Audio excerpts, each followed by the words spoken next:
নমস্কার বন্ধুরা, deep study চ্যানেলের পক্ষ থেকে আপনাদের সকলকে জানাই স্বাগতম। আজকে আবারও আমি টিটেট পেপার 1 এবং পেপার 2 এর জন্য বাছাই করা মোস্ট ইম্পর্ট্যান্ট 30 পেডাগজি কোয়েশ্চেন্স আপনাদের সামনে নিয়ে এসেছি। আশা করছি এই ভিডিওটা আপনাদের এক্সাম প্রিপারেশনের জন্য অনেকটা হেল্পফুল হতে চলেছে। তো ভিডিওটি শুরু করার আগে আপনাদের প্রত্যেকের কাছে আমার একটাই অনুরোধ, আপনারা পুরোপুরি ভিডিওটা দেখবেন যাতে করে স্কিপ না হয় এবং যাতে করে আপনারা আপনাদের এক্সাম প্রিপারেশনকেও অনেকটা মজবুত করতে সক্ষম হন। তো শুরু করছি আজকের ভিডিও প্রথম কোয়েশ্চেন্স দিয়ে, যেখানে বলা হয়েছে চিন্তা হলো রুদ্ধস্বর কথন কথাটি কে বলেছেন। তো মনে রাখবেন, চিন্তা হলো রুদ্ধস্বর কথন কথাটি যিনি বলেছিলেন ওনার নাম ওয়াটসন, ঠিক আছে। তারপর আমরা মুভ করছি 2 নম্বর কোয়েশ্চেনের দিকে, যেখানে বলা হয়েছে বুদ্ধির পারফরমেন্স অভিজ্ঞতাটির সর্বপ্রথম পরিচালনা করেন কে। খুব ইম্পর্টেন্ট কোয়েশ্চেন, অবশ্যই সেটা মনে রাখবেন। বুদ্ধির পারফরমেন্স অভিজ্ঞতাটির সর্বপ্রথম যিনি পরিচালনা করেছিলেন ওনার নাম হচ্ছে doctor M S Bhatia. Doctor M S Bhatia নামক ব্যক্তি সর্বপ্রথম বুদ্ধির পারফরমেন্স অভিজ্ঞতাটির পরিচালনা করেছিলেন। তারপর আমরা মুভ করছি 3 নম্বর কোয়েশ্চেনের দিকে, যেখানে বলা হয়েছে সামাজিক চুক্তি নীতিটির প্রবক্তাকে।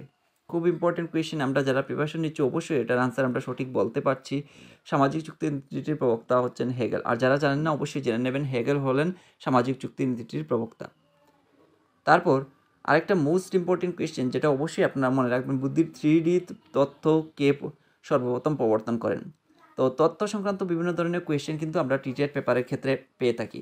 তো সেই উদ্দেশ্যকে মাথায় রেখেই এই তথ্য সংক্রান্ত কোয়েশ্চেন নিয়ে আজকে এই ভিডিওটা বানিয়েছি। বেশিরভাগই আমি কোয়েশ্চেন তথ্য রাখার চেষ্টা করেছি এবং কিছু কোয়েশ্চেন আমি কিন্তু বুধমূলকও দেবার চেষ্টা করেছি। বুদ্ধির 3D তত্ত্বকে সর্বপ্রথম প্রবর্তন করেন, অবশ্যই সেটা মনে রাখবেন, গিলফোর্ড কিন্তু সর্বপ্রথম বুদ্ধির 3D তত্ত্বটা সর্বপ্রথম প্রবর্তন করেছিলেন।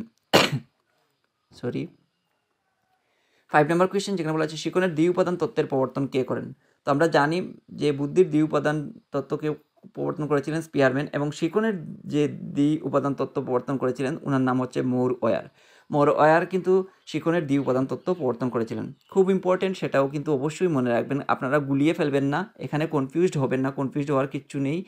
বুদ্ধির করেছিলেন স্পিয়ারম্যান এবং শিকনের দ্বি উপাদান করেছিলেন মোর ওয়ার, ঠিক আছে।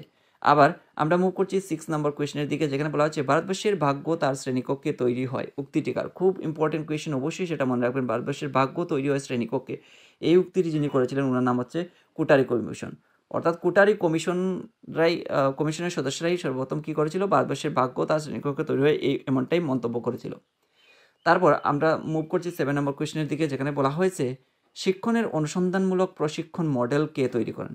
তো শিক্ষণের অনুসন্ধানমূলক প্রশিক্ষণ মডেল যে তৈরি করেছিল ওনার নাম হচ্ছে রিচার্ড সুচম্যান। খুব ইম্পর্ট্যান্ট, অবশ্যই সেটা মনে রাখবেন, আমি বারবার বলছি সেটা মনে রাখবেন। শিক্ষণের অনুসন্ধানমূলক প্রশিক্ষণ মডেল কে তৈরি করেন, সেটা হচ্ছে রিচার্ড সুচম্যান।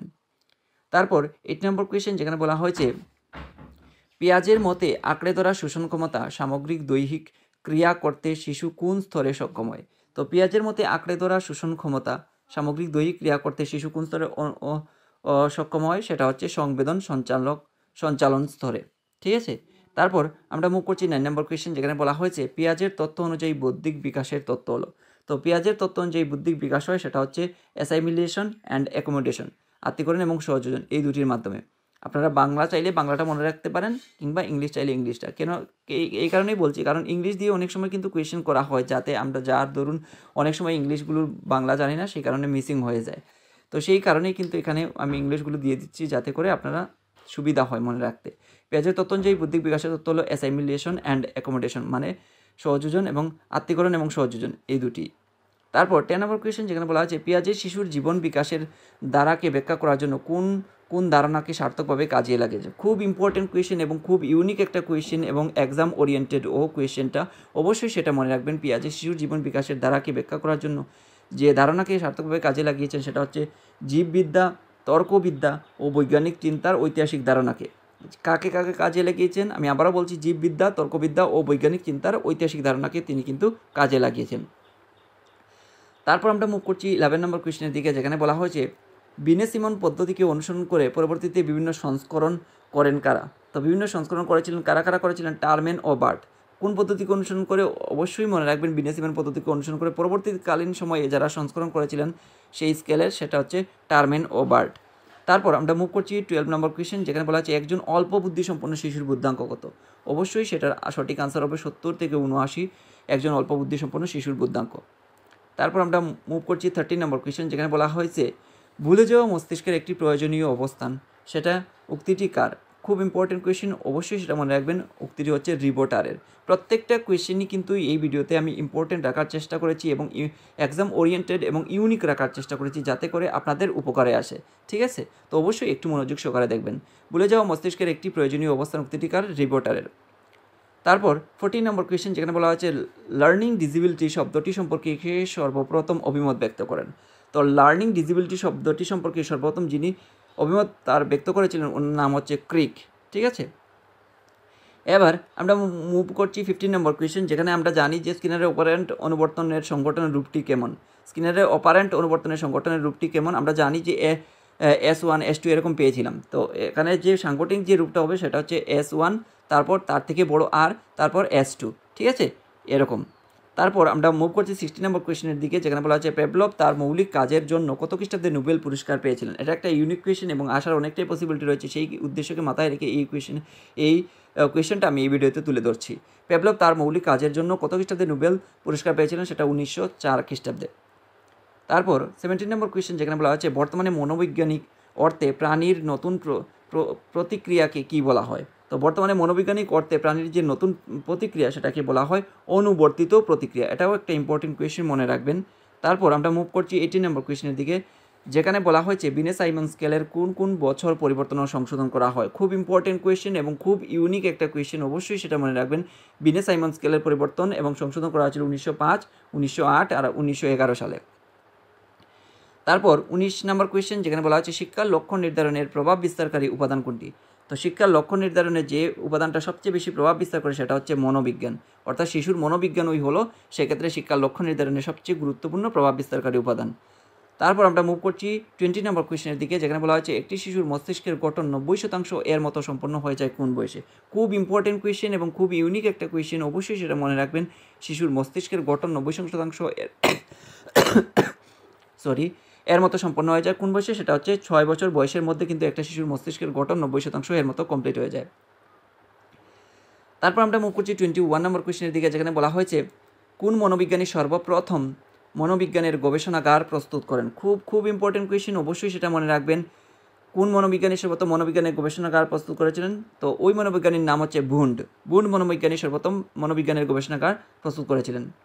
তারপর 22 নম্বর কোয়েশ্চেন, যেখানে বলা হয়েছে স্পিয়ারম্যান মনে করেন বিভিন্ন বিষয়ের ভিতরে কোনো না কোনো সম্পর্ক রয়েছে, এই সম্পর্ককে কি বলা হয়। তো স্পিয়ারম্যান মনে করেন বিভিন্ন বিষয়ের ভিতরে কোনো না কোনো সম্পর্ক রয়েছে, এই সম্পর্ককে তিনি যে নাম দিয়েছেন ওনার নাম হচ্ছে ওইটার নাম হচ্ছে সহগতি, ঠিক আছে।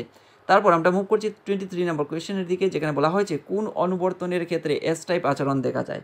তো আমরা জানি যে প্রাচীন অনুবর্তন রয়েছে, সেই অনুবর্তনের এবং সক্রিয় অনুবর্তন, এরকম অনেকগুলো অনুবর্তন রয়েছে। তো কোন অনুবর্তনের ক্ষেত্রে এস টাইপ দেখা যায়, তো সেটা হচ্ছে প্রাচীন অনুবর্তনের ক্ষেত্রে কিন্তু এস টাইপ আচরণটা দেখতে পাওয়া যায়। তারপর 24 নম্বর কোয়েশ্চেন, যেখানে বলা হয়েছে শিশুর জীবনে প্রথমে যে শিখন কৌশল এর সাহায্যে লক্ষ্যবস্তুতে পৌঁছতে সক্ষম হয়, সেই কৌশলকে কী বলা হয়। আমি আবারও কোয়েশ্চেনটা আপনাদের সামনে তুলে ধরছি। শিশুর জীবনে প্রথম যে শিখন কৌশল এর সাহায্যে লক্ষ্যবস্তুতে পৌঁছতে সক্ষম হয়, সেই কৌশলকে কী বলে। তো অবশ্যই সেটা সঠিক আনসার হবে পর্যবেক্ষণমূলক শিখন কৌশল। খুব ইম্পর্টেন্ট এই কোয়েশ্চেনটাও এবং অনেকটাই ইউনিক কোয়েশ্চেন, অবশ্যই সেটা মনে রাখবেন। পর্যবেক্ষণমূলক শিখন কৌশলের মাধ্যমেই শিশু কী করে লক্ষ্যবস্তুতে পৌঁছতে সক্ষম হয়। তারপর আমরা মুভ করছি 25 নম্বর কোয়েশ্চেনের দিকে, যেখানে বলা হয়েছে একজন দক্ষ ব্রেইল পাঠক 1 মিনিটে কতগুলি শব্দ পাঠ করতে পারেন। এটাও অত্যন্ত একটা ইউনিক কোয়েশ্চেন এবং খুব ইম্পর্টেন্ট একটা কোয়েশ্চেন এবং এক্সামে আসার অনেকটাই পসিবিলিটি রয়েছে। সেক্ষেত্রে আপনাদের এটা মেমোরিতে ধরে রাখতে হবে। 1 মিনিটে কতটা পাঠ করতে পারে শব্দ, সেটা হচ্ছে 60টি শব্দ 1 মিনিটে পাঠ করতে পারে। তারপর 26 নম্বর কোয়েশ্চেন, যেখানে বলা হয়েছে পাঠ্যক্রম রচনা রীতি কেমন হওয়া উচিত। তো একটা পাঠ্যক্রম রচনা রীতি কেমন হওয়া উচিত, সেটা ধারাবাহিক ও পরিবর্তনীয় হতে হবে, ধারাবাহিক এবং পরিবর্তনীয় হওয়া উচিত। তারপর 26 নম্বর কোয়েশ্চেন, যেখানে বলা হচ্ছে শিক্ষার মধ্যে গ্রহণ ও রক্ষণাবেক্ষণ উভয়ই আছে, উক্তিটি কার। তো শিক্ষার মধ্যে গ্রহণ এবং রক্ষণাবেক্ষণ উভয়ই আছে এরকম একটা উক্তি করেছিলেন স্কিনার। তারপর আমরা মুভ করছি 28 নম্বর কোয়েশ্চেন, যেখানে বলা আছে ভারতবর্ষের কোথায় প্রথম মহিলাদের জন্য বিশ্ববিদ্যালয় স্থাপিত হয়েছে। ভারতবর্ষে কোথায় হয়েছিল, সেটা হয়েছিল মুম্বাই শহরে ভারতবর্ষের প্রথম বিশ্ববিদ্যালয়টা স্থাপন করা হয়েছিল। তারপর আমরা মুভ করছি 29 নম্বর কোয়েশ্চেনের দিকে, যেখানে বলা আছে স্কিনারের অপারেন্ট অনুবর্তন তত্ত্ব আধুনিক শিক্ষায় কোন ক্ষেত্রে গুরুত্বপূর্ণ ভূমিকা নিয়েছে। তো স্কিনারের অপারেন্ট অনুবর্তন তত্ত্ব যেটা, সেটা আধুনিক শিক্ষার কোন ক্ষেত্রে গুরুত্বপূর্ণ ভূমিকা নিয়েছে, সেটা হচ্ছে কারিগরি বিদ্যায় একটা গুরুত্বপূর্ণ ভূমিকা রয়েছে। এটাও একটা ইউনিক এবং একটা গুরুত্বপূর্ণ কোয়েশ্চেন, অবশ্যই সেটা মাথায় রাখবেন, কারিগরি বিদ্যায়। তারপর মোস্ট ইম্পর্টেন্ট একটা কোয়েশ্চেন আপনাদের সামনে তুলে ধরছি, অবশ্যই সেটা মনে রাখবেন। অভিসারী চিন্তন ও অপসারী চিন্তন কোন মাত্রায় অন্তর্গত।